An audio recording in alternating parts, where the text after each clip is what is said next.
Muri yeZimbabwe tinokuchingamidzai zvekare kune chimwe chirongwa pano paZim Facebook Secrets and Confessions. Tadzoka zvekare nemamwe mamessages kuri sei kwose kwamungava muri kumativi mana enyika. Regedzai tibva tapinda mumamessages edu atadzoka takakubatirai. Message yedu yekutanga yakamira sokudai so.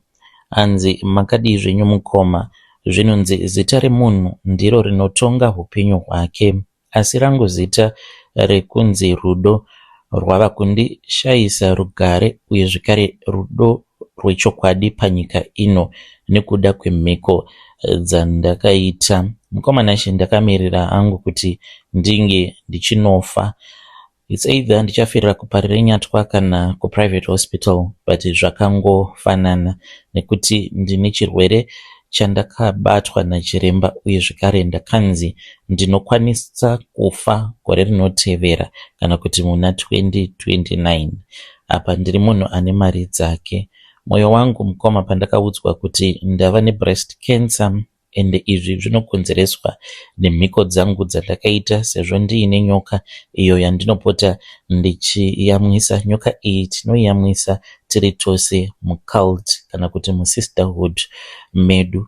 Saka pandakaudzwa kuti ndava nebreast cancer uye zvekare ndinokwanisa kufa muna 2027 kana kuti muna 2029, moyo wangu wakatsemuka nepakati.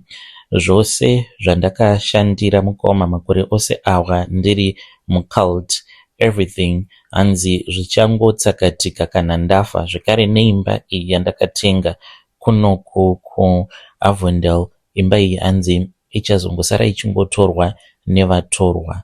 Mukomana handina kujoina cult nekuda kwekuti ndainge ndichida, ndakajoina cult nekuda kwedesperation.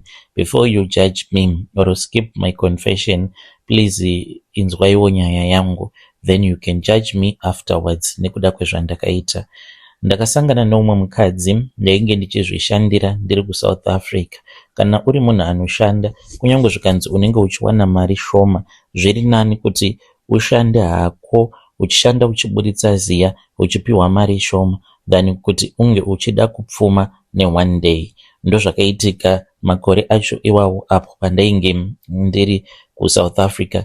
Ndaiva munhu aingogara achingotsvaka nzira dzekuti ndingaita sei mari nekukasika ndikwanise kubuda muSouth Africa, because ndainge ndichishanda pane umwe murungu, asi murungu uyu kwaainge achigara kwainetsa mapurisa zvekuti ndaigara ndichingobuda mari chete. Mapurisa vaitomira murodhi vachitoziva kuti maZimbabwean vanouya kuzoshanda kunzvimbo ikoko, saka vaitoda ma100 rand and vaitotiziva month end taitova nemari dzataiziva kuti unotoburitsa about 800 rand. Saka tainge tava kutongoshandira mapurisa zvekuti unenge uine madays papasipoti pako vanenge vachitomborinaka nabasa nazvo. Ndakabva ndachizosangana neumwe mukadzi paWhatsApp wekuBeitbridge.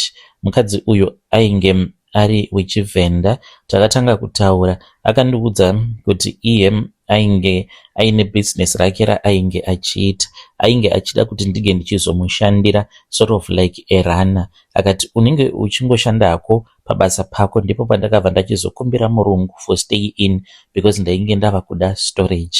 Saka basa randainge ndava kuita mukoma nderekuti ndaitenga mabhodhoro, mabeer bottles, ndomatenga edoro, then kana ndatenga mabhodhoro awa awanda taibva tachizotsvaka zvimarori zvidiki ndobva ndaloda obva achizoenda kuHarare. Saka mabeer bottles awa ndiro rainge ratova business rangu. Ndakasvika pakusiya basa mukoma ndikatanga kugara muJoburg. Ndainge ndava kutofamba neumwe mukomana nekarori kedu, taitofamba tichitsvaka mabeer bottles muJoburg maempty, then ndobva ndachizouya nawo muZimbabwe ndoenda namadha ivavo tichinotengesera vanhu vekuDelta. Mari ndainge ndichipiwa salary, but zvinhu zvakazongonooma after tava ne4 years kubva zvatainge tava kutanga kushanda tose. Mukadzi uyu akangotanga kungoomerwa neupenyu zvekuti ainge asingachakwanisi kutibhadhara in time.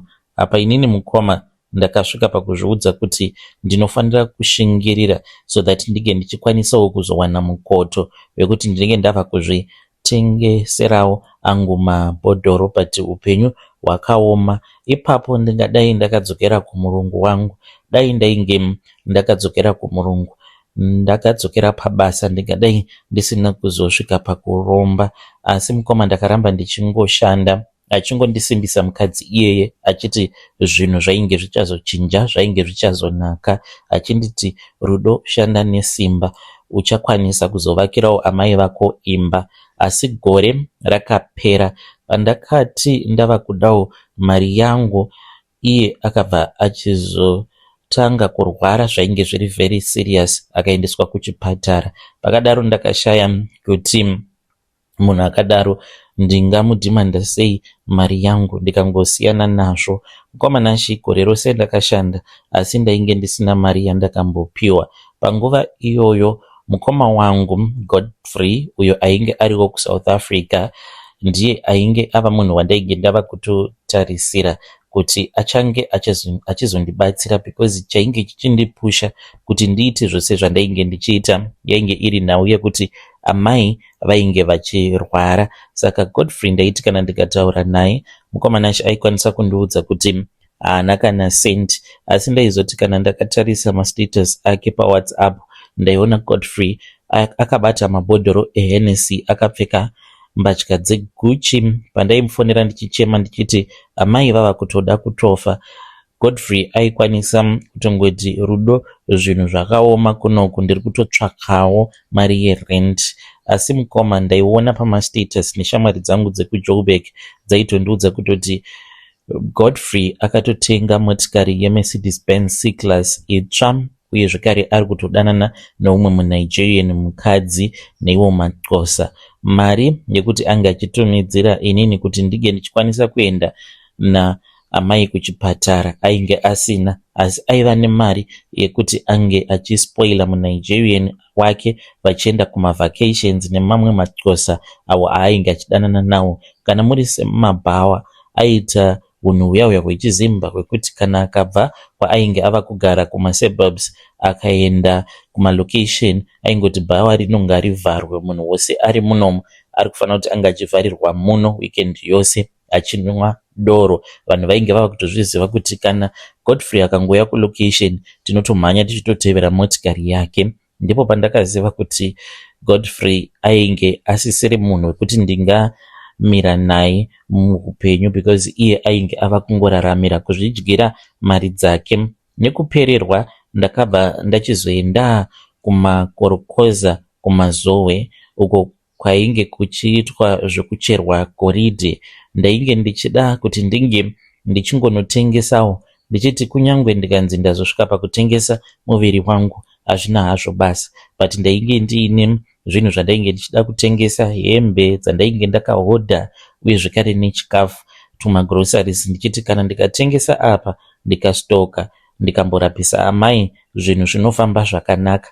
Asi mukoma ndavako ikoko, ndakazotanga kuwirirana neumwe murume uyu mukoma ainge ari sponsor, uye zvekare ainge ari munhu ainge achiratidza kuti ane rudo, mwoyo munyoro, nekuti ndakanzwa kuti aitoitawo zvekukweretesa vanhu mari dzezvimbadzo, then ozomudzosera mari iyoyo yakawanda. Saka ndakabva ndachizoenda kwaari ndikati ndinokumbirawo kuti munge muchindibatsira. Ndikati amai vangu vava kutoda kutofa. Akati amai vako havafaniri kuti vange vachizofa, asi unofanira kuti unge uchizouya kumba.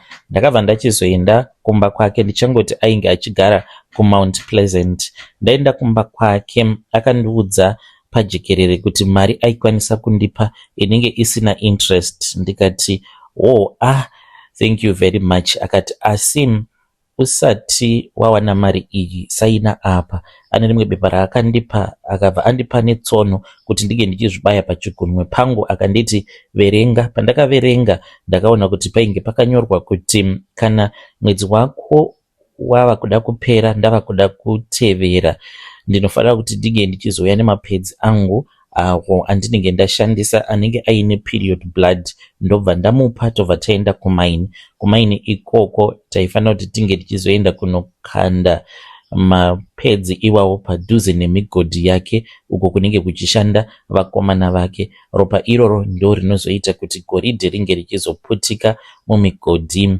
yake. Mukoma ndakagara pasi ndikapererwa because zvainge zviri zvinhu zvandainge ndisati ndakambosangana nazvo mukati mekurarama kwangu, asi ndakangoita decision yekuti ndige ndichiita zvainge zviripo. Mukomana ndakarara usiku hwose ndichifunga nezvazvo apa ndainge ndiri munhu anonamata, but nekuda kweshungu dzekuti ndinge ndichikwanisa kurapisa amai vangu, pakupedzisira rudo rwaamai vangu rwandainge ndiinarwo rwakakunda kutya kwangu Mwari. Ndakabva ndachizoenda kwavari ndikabva ndanotaura navo ndikavaudza kuti it was fine, ndainge ndava ready kuti ndinge ndichiita sezvo vainge vakati kuti vange vachindipa mari ndinofanira kuti ndinge ndichizotevedzera izvo zvavainge vachida kuti ndinge ndichizoita. Akaseka zvake ndokubva andipa $2000. Mukomana ndakamhanya ndikadzoka kuHarare ndokubva ndachizonotora amai ndikabva ndachizoenda navo kuchipatara. Amai vangu vainge vava kurwara, but kuenda kwandakaita navo kuchipatara vakatomboita senani because ndainge ndiine mari ndikabhadhara zvose zvainge zvichidiwa, ndikapawo vamwe nesi extra uye zvakare nemamwe manesi avo ainge achazoenda panight shift kuti vange vachizonditarisirawo amai vangu. Amai vangu mukomana vakatanga kuita senani, tikatoti amai vainge vachazopora, but amai vakanzi vaifanira kuti vange vachizoitwa operation apa painge pachidiwa mari yakawanda. This was after amai vatombodischargwa vakabuda muchipatara vakatombogara. Pose ipapo ndainge ndichibhadhara $2000 mukoma each and every month. Ndaiti kana ndiri kumaperiods ndaienda kumba kwembinga kuMount Pleasant ndiine maused pads angu, then tobva tachizoenda kumazowe taitaimira kuri usiku, tobva tatanga kufamba mumaini tichicheka mapedzi tichimamwaya mudenga. Izvi ndo zvaanoita, anoshandisa ropa revakadzi kuti ange achiwana goridhe rakawanda. Amai vangu vakazotanga kurwara too bad, ndikati hazviite kuti ndige ndichienda kunokumbira zvekare mari kumunhu uyu, nekuti kana ndikanokumbira mari anozoda futi ropa rangu rekumaperiods. Mushure mekunge amai vangu vaadmitwa muchipatara zvakanzi painge pachidiwa $10,000 yekuti amai vange vachizoitwa an operation.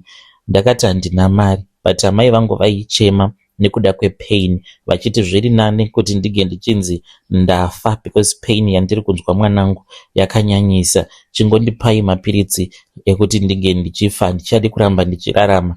Vaichema zvisingaite. Mukomana ndakabva ndachizoenda kune imwe shamwari yangu uyo wandichati Messi. She was a single mother and ainge aine saluni yake yakanaka muHarare.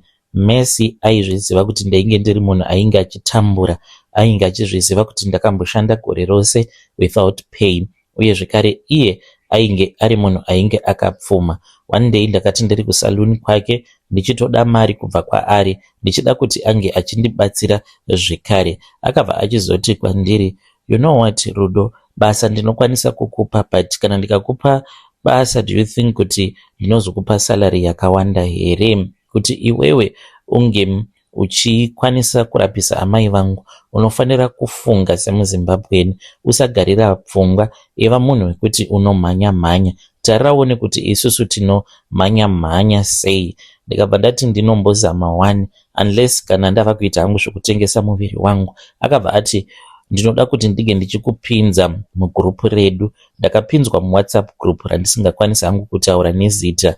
Ndakabva ndachizoendeswa kuchitungwiza a couple of days after that. Ndakaendeswa kune imwe imba yeimwe n'anga, but koko ava vanoita zvoun'anga uye zvekare vanoita zvekuprofita. Saka ivo vakagadzira group ravo remasisterhood yemanjuzu ekumadziva. Patakaendako mukomana it was a dinner iri yemanjuzu. Ndakatotengerwa hembe naMessi, madress ainge akafanana nemadress avo andakazoona akapfekwa nevamwe vanhu avo vainge variko kudhina pati yemanjuzu kuchitungwiza, naiyewo ainge akapfeka the same dress as I was wearing. Tichisvikapo painge paine vakadzi vainge vakanaka uye zvekare vainge vakapfeka madress avo ewhite neblue. Vainge vachidya kudya kunodhura uye zvekare nekunwa madoro anodhura andainge ndisingazivi nemazita avo. Saka mumba mudining umo matainge tiri mainge muchiitwa chirongwa chemarine manjuzu dinner. Vakandiudza kuti ivo vainge vachiita zveround but vainge vachiiti round table, uko kwavanenge vachiita zvekutenderedza mari. Anenge achida mari yebusiness anopiwa zvichingoenda zvakadaro. Asi kuti ndige ndichipinda womuround table mavo, mutungamiriri wavo akanditarisa akati, kuti unge uchizokwanisa kuva nemari semari dzatiinadzo, unofanira kuzopa chibayiro, unofanira kuti unge uchizosacrifice amai vako, sezvo vari ivo vauri kutamburira. Amai vako vakafa, mweya wavo uchashanda kuti unge uchikwanisa kuzowana mukana wekuti unge uchizopinda muround table uye zvekare tinge tichikwanisa kuzokupa mari, nekuti kana pasina sacrifice, kunyange zvikanzi tinenge takupa mari dzedu, haukwanisi kuzoita kana anything nemari. Ndokusaka Messi akuunza kunoko ane mari, unofungidzira kuti Messi haana mari here yekuti angachitora mai vako avaendese kuIndia kunoitwa operation vange vachizopona. Asi akakupa mari haimbofi yakakushandira, nekuti imari yemusisterhood medu. Ndikanzi ndinofanira kuti ndinge ndichibvuma kusacrifice amai vangu, sezvo ndainge ndatoona kuti hakuna rubatsiro rwainge rwava kubva kuna Mwari kana kubva kune hanzvadzi yangu yeropa kana anyone. Ndakabvuma pakarepo mukomanashi, muviri wangu wakashanduka. Ndakanzwa kuti ganda rangu rakange rava kutoglowa, maziso angu mukoma akashanduka, ndikaita sekunge munhu ari kumera besu. Ndakatanga kurutsa, handizivi kuti chii chandakarutsa, but chakabuda mumwoyo mangu chikabhururuka, mukapinda chimwe chinhu cheblack. Ndakati ndakatarisa Messi nevakadzi avo vainge varimo mumba imomo, vose vakashanduka kuita njuzu, vakatanga kuzvongonyoka pafloor apo pandainge ndichirutsa. Saka ndakabva ndachizopiwa simba nenjuzu, ndikapiwa runako rwakanaka. Ndakabva ndachizopiwa task yekuti ndige ndichizoita blackmail kuvafundisi. Ndakapiwa simba rekuti kana ndikapinda muchechi mana papa kana machechi mamwe anenge achitungamirirwa nevafundisi, ndinenge ndichitongoglowa zvekuti murume kana akanditarisa anenge achinzwa kundida. Ndakanzi tsvaka vana papa vane mari, vamwe vana papa vamunotoziva tikatoita mabackground deals. Ndaitovanyenga paya patinenge ndabhadhara ma1 on 1, ndobva ndaenda navo kumahotels anodhura, ndobva ndachizotora mavidhiyo nezvose zvatinenge tichiita apo patinenge tichiita bonde. Mushure mazvo ndaizovafonera ndichiti, mukuru, ndikuda $50,000 mangwana. Kana mukasandipa mukadzi wenyu nechechi yako vanosvika pakuona mavidhios ako kana manude pictures ako. Mari mukoma yandaipiwa nemapastors awa, ndaipiwa mari yakawanda. Ndakabva ndachizotanga kuloja muBorodale Brook, ndikazadza garage repamba pandainge ndichiloja nemotikari dzinodhura dzemazuva ano. Ndakange ndatova nhengo yesisterhood, tichiita zvemablood monies, tichidya mari dzevarume avo vandainge ndichiita blackmail. Even mamwe mamusicians avo ainge achipisa, ndaitova sejusa ndichiita sekunge I want to sponsor them, but at the end of the day ndozogumisidzira ndarara naye ndobva ndazvitora mapictures ndakavhara chiso changu, asi iye muimbi ndinenge ndichimuratidza fesi yake. Mukomanachi ndakatanga kuita mari yakawandisa. Amai vangu, kunze kwekuti ndinge ndichivarapisa, ndainge ndisingachadi kana kuvaona kana kuvachengeta. Amai vangu vakazosvika pakufa. She was my sacrifice. Amai vakati vafa, ndakatanga kuita sekunge ndainge ndiri munhu ainge aine rudo. Amai vangu vakafa vainge vachigara kuGlenora, vakafira mumba vari vega. Ndokubva ndaenda nevanhu vefuneral service tikaenda tikanotora mutumbi waamai vangu, sezvo vainge vava nenguva yakareba vachirwara. takasvika mapurisa atosvika panzvimbo, ndikafonerwa tikaendako nevanhu vefuneral services. Amai vangu vakaendeswa kumuchwari. Amai vari mumuchwari ndo pandakabatsirwa nemasisters angu emcult iyo yandakajoina. Takabva tachizoenda kune rimwe garage, tikaenda tikanotora motikari dzakafanana same color, maToyota Land Cruisers, but ainge ari for marentals. Tainge tingori neRange Rover imwe chete. Range Rover iyi mukoma ndiyo yainge ichidhonza trailer iro rainge rakatakura coffin raamai vangu. Pacoffin raamai ndakashandisa nearly $7,000 ndo coffin iroro randakatenga. Patakasvika kumusha mukomanashi, ndakasvika vanhu vainge vakatimirira. Vainge vatoshamisika nekuda kwekuti vanhu veDoves vakatosvika vakatokaka matende akakura, uye zvekare kwainge kwava kutobikwa chikafu because ndakatohaya vamwe mother so vanoita zvecatering, vakatoenda vakatotanga kutonoita catering yavo pachiita sekunge painge pachida kuitwa mutambo kana kuti muchato. Saka vanhu vainge vachishamisika kuti ko chii, even though vainge vachizviziva kuti amai vangu vainge vashayika. Ndichinosvika kumusha mukomanashi, ndakasvika painge paina vamwe sekuru vangu. Sekuru ava vainge vakamboramba kuti kweretesa mari yekuti ndige ndichiendesa kuchipatara. Vainge vakagarawo nevamwe vainge varipo parufu. Vakasimuka mukomanashi vachinyemwerera nehunyengeri, vakati wauya muzukuru wangu, tarirawo nekuti Mwari vakakuropafadza sei, asi amai vako hanzvadzi yangu yazoshayika. Dai Mwari vanga vangovachengetawo vakwanisa kuzodya mari yemwana wavo. Ndakaburitsa bhanduru rema$US mukoma, ndikabva ndaita vekutema nemari iyoyo. Vakanhonga mari iyoyo nevamwe vanhu vainge varipo vakanhonga mari. Ndakavaudza magara moyo ndikati, idyai mari iyoyo sekuru, mari iyi yakawanda kudarika mari yandakambokukumbirai amai apo pavainge vachirwara. Mukati kana mukatipa mari, bhizinesi renyu remadomasi raikwanisa kuzobhuroka, saka chidyai mari. Mukoma wangu Godfrey ainge aripo zvekare, asi panguva iyoyo mukoma ainge akangoti zii achingonditarisa. Ndakangomupfuura, handina kana kumbotaura naye. Akauya kwandiri, ndakangomuignora.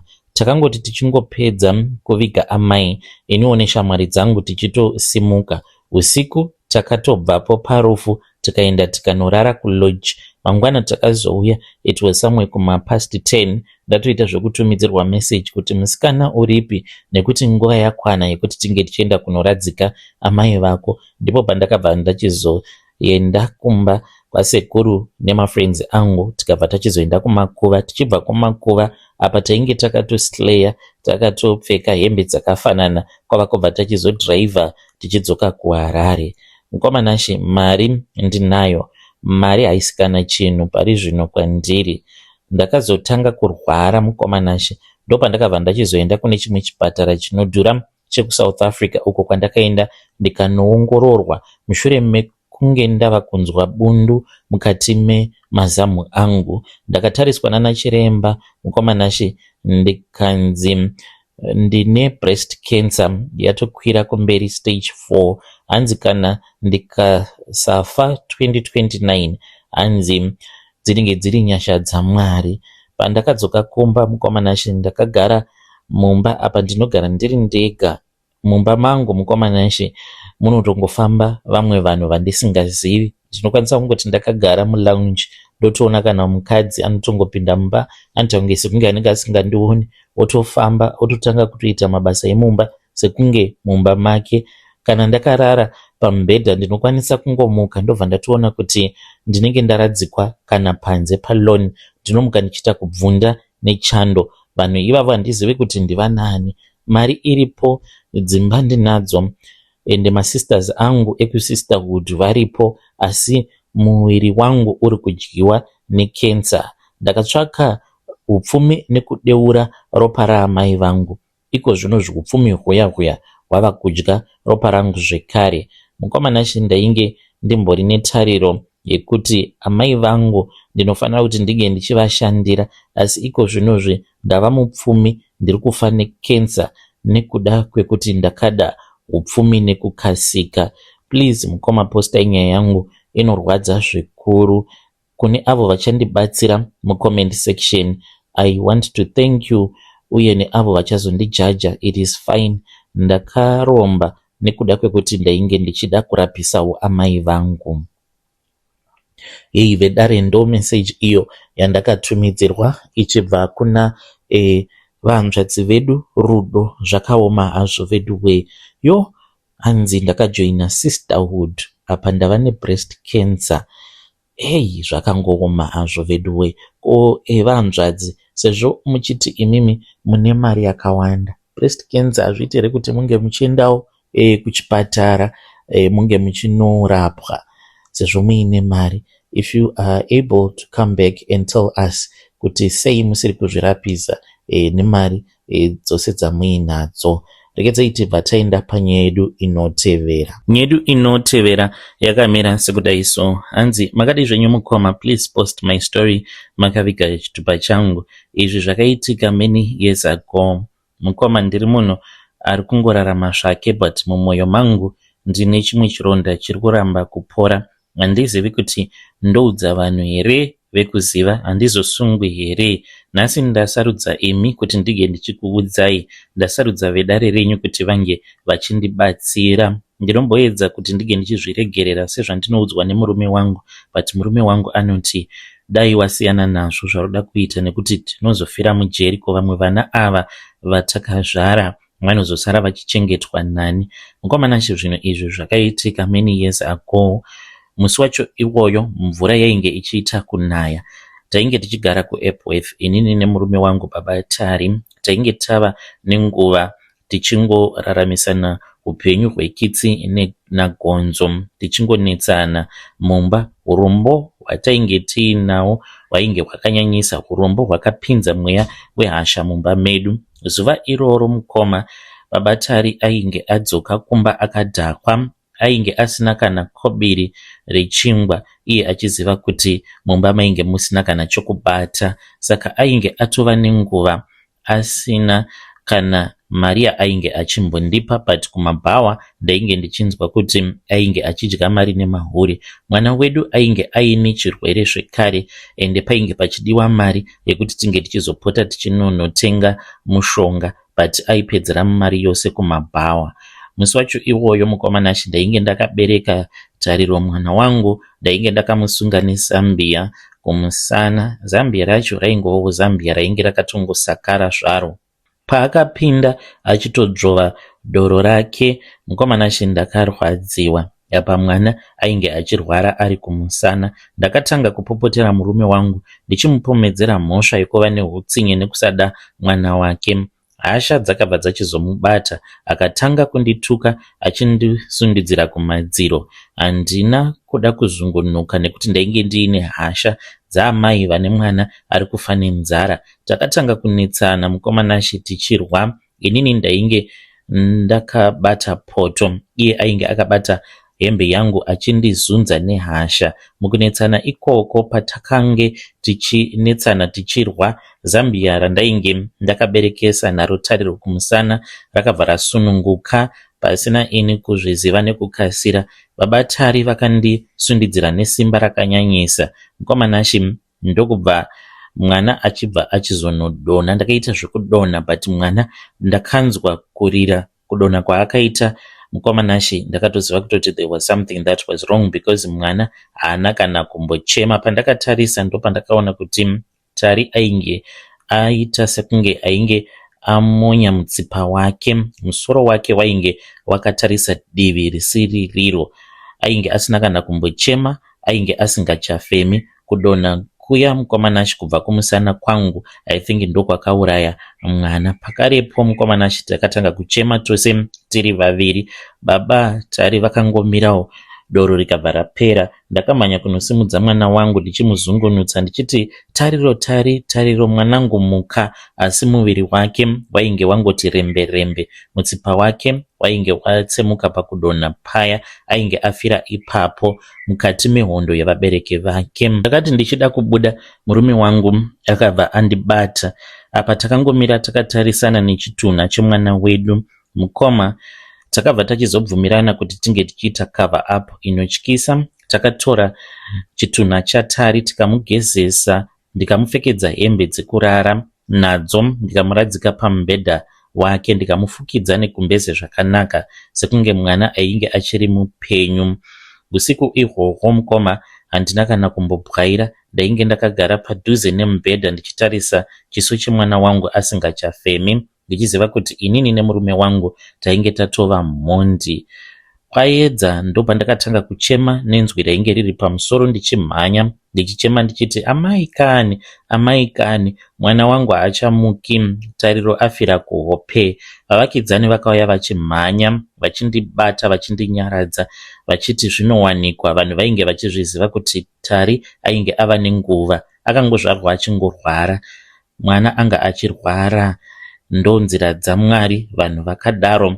Apa ukuwo baba Tari vainge vakangotsikitsira pasi vachiita sekunge vari kurwadziwa nekufirwa nemwana, asi inini ndaiziva kuti ndisu tainge tauraya mwana. Mwana uyu akavigwa mukomanashe, vanhu vose vachitinzwira tsitsi. Mushure merufu urwo, inini nemurume wangu takazoita vamwe vana, tikazouya kuno kuSouth Africa uko kwatinoshanda. Inini ndinoshanda samaid, ivo baba Tari vanoshanda sagarden boy. Tinoshanda tose paimba iyoyo imwe chete, ndipo patinogara zvekare. Asi ndine dzimwe nguva idzo dzandinoona mwana wangu, handizivi kuti ni chipoko chake here kana kuti ndingoriwo munhu anongofila guilty nekuda kwezvatakaita. Mwana wangu haana kufira kuhope, haana kuurawa nechirwere, asi akawira pasi ndokubva atsemuka mutsipa. Please say no to violence. Musaita violence mumba, nekuti munokwanisa kuuraya kana vana venyu. Murume wangu haatombodi kuti tinge tichitaura nezvayo nyaya iyi. Ndiyo secret yangu mukoma. When you post my story, please tell me. Ndichange ndichizoteverera ndiri mucomment section. Hei vedare ndo message iyo yandakatumidzirwa ichibva kuna amai Tari. Zvakangooma hazvo veduwe. Strange things indeed they do happen in this world. Hanzi takauraya mwana wedu tikaita a cover up. Ngatitaurei nezvayo nyaya iyi mucomment section. Ngatisanganei zvekare mune zvimwe zvirongwa zvinotevera.